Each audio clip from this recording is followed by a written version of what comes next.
Hey everyone, it's Dave Barnett again. Wanted to just record a story for you. The story of the money losing pizzeria. And this is a business that I sold quite a few years ago. But it's a story that is common to a lot of restaurant stories. There are a lot of restaurants out there, and restaurants have one of the highest failure rates of any kind of business out there. And there's lots of competition in restaurants. The margins are big. You can make good money, and I think this is what attracts a lot of people to them. But there's a lot of demand elasticity. There's a lot of competition. And restaurants can be affected by things totally out of your control. I know of a really great seafood restaurant that went out of business because the city did work on the street for 2 months one summer and, basically killed their business in the busiest time of year. So this restaurant, it was a pizzeria, and it wasn't doing that great. It was losing money, and the owner came to me because he wanted to get out of it. And like a lot of people in money-losing situations, he was desperately trying to find the proverbial greater fool. Someone who would foolishly give him all the money he needed in order to pay off all of his debts and put money in his pocket to compensate him for the time he had spent, in this business that he was not able to make work. So imagine, if you will, a suburban strip mall kind of place. Like 8 or 9 businesses in a row, and he's got this commercial unit. If you were going to take this place and rent it when the building was new and it was completely empty, it would probably cost $150,000 to build this pizzeria. And the pizzeria, actually, he had ended up with it because he had bought the assets of a previous pizzeria which had also failed. And, so there was a question of whether or not the location was good, because someone else had failed in there before. So he got the place for a really great deal. He paid less than what it would have cost to build it himself, to assemble the assets and do the leaseholds. So he came to me and he said, I want to get out of this pizzeria. What do you think it's worth? I did an evaluation based on the numbers, and I said, based on the sales, if you compare it with the sales of other pizzerias, maybe it's worth $80,000. But whoever buys it is going to have to see that they are able to turn it around and make some money. He didn't like that. He wanted a lot more money. So a few months went by, and he came back and he said, all right, let's see if we can find someone to buy this, and I need to sell it quick.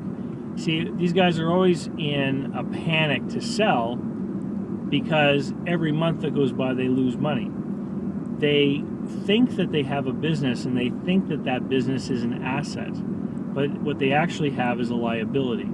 And this is it's a way of thinking that I think was highlighted in the Robert Kiyosaki book, Rich Dad's Cash Flow Quadrants, because there's just the same way people think about a house as an asset, but it costs you money all the time. So in actual fact, it's a liability. It's something that you have to pay for.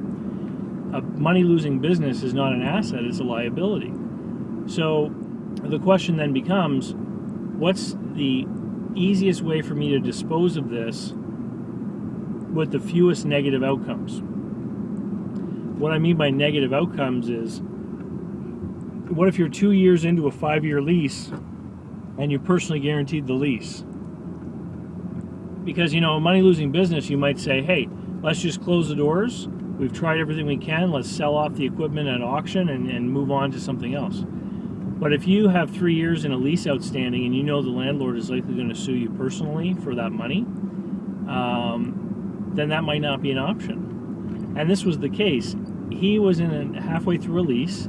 He needed to find somebody to take over that lease. That was the biggest liability associated with the business.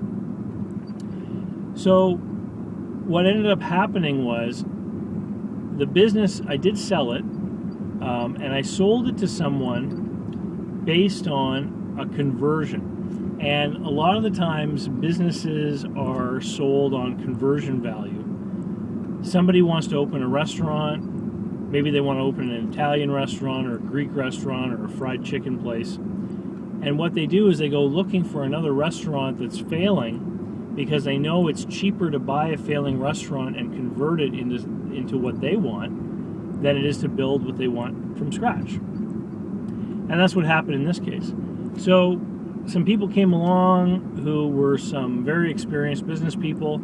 They understood immediately that the longer the negotiations dragged out, the better it played in their favor, because the guy was losing money every month. And that business, which probably cost between $150,000 and $200,000 to build originally, which he probably, I don't even know what he paid for it. We went out asking 80. He ended up selling it for 40 grand, half the asking price, because the person who negotiated with him was the only one in the field willing to buy and negotiated hard and ultimately was willing to close quickly on the deal.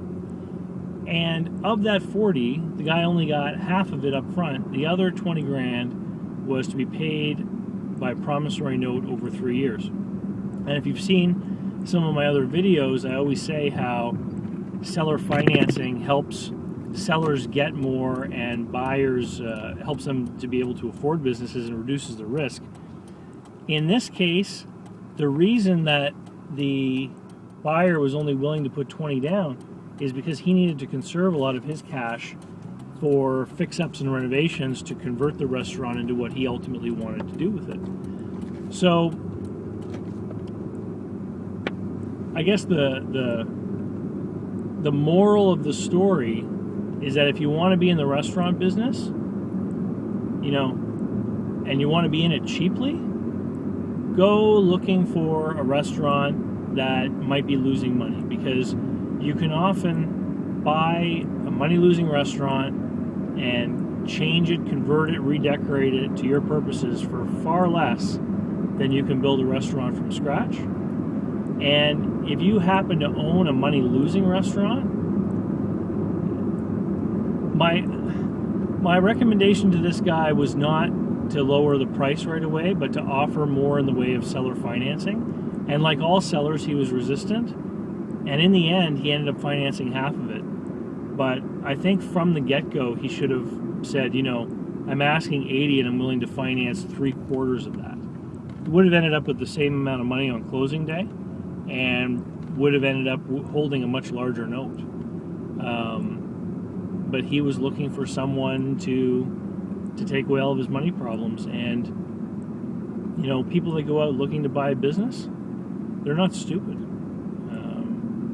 They're not going to pay you for your mistakes. Anyway, that's the story of the money-losing pizzeria. And keep watching my blog. Keep following my YouTube channel. If you want to learn more about local deal making and investing in businesses, buy my book, Invest Local. And you can also keep following my blog and YouTube channel to find more about upcoming courses on local investing and how to buy businesses. Talk to you later.